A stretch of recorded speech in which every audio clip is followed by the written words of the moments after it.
स्वागत है आपका न्यूज़ वर्ल्ड डिजिटल में। आज हम आपको उस शख्सियत के बारे में बताने जा रहे हैं जो किसी परिचय का मोहताज नहीं। हम बात कर रहे हैं जॉर्ज फर्नांडिस की, जिन्होंने एक मजदूर नेता से देश के शीर्ष नेता तक का सफर तय किया। उनका जन्म 3 जून 1930 को मैंगलोर में हुआ। जॉर्ज अपने भाई बहनों में सबसे बड़े थे।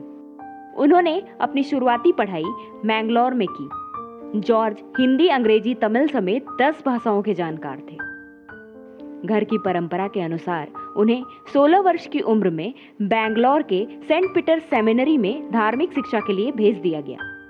3 साल बाद वे सेमिनरी छोड़ गए और मैंगलोर के रोड ट्रांसपोर्ट कंपनी, होटल और रेस्टोरेंट में काम करने लगे। उनका सफर यहीं थमा नहीं। रोजगार की तलाश में वे मुंबई पहुंचे। काफी दिनों तक उन्हें फुटपाथ पर रहना पड़ा। इसके बाद उन्होंने समाचार पत्र में प्रूफ रीडर के तौर पर नौकरी की।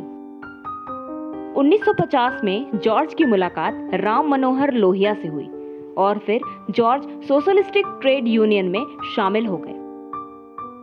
कुछ आंदोलनों के कारण राजनेताओं की नजर में आए और फिर उनकी राजनीति करियर की शुरुआत हो गई।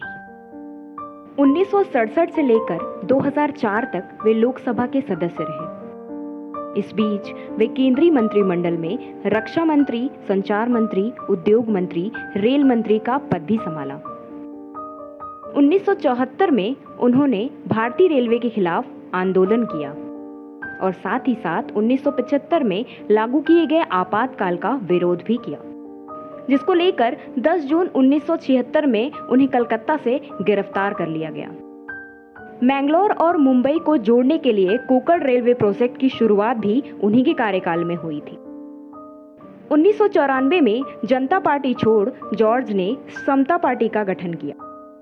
2001 में रक्षा मंत्री के पद पर रहते हुए उन पर कई घोटालों के आरोप लगे, जिनमें से एक तहलका घोटाला भी था, जिसके बाद जॉर्ज ने रक्षा मंत्री पद से इस्तीफा दे दिया।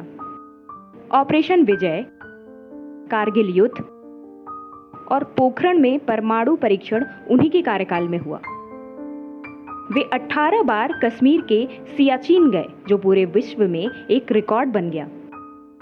इसके बाद 2009 में वे राज्यसभा के सदस्य चुने गए। जॉर्ज काफी लंबे समय से अल्जाइमर्स नाम की बीमारी से पीड़ित थे। अंतिम समय में उन्हें स्वाइन फ्लू भी हो गया, जिसके चलते 29 जनवरी 2019 में वे दुनिया को अलविदा कह गए।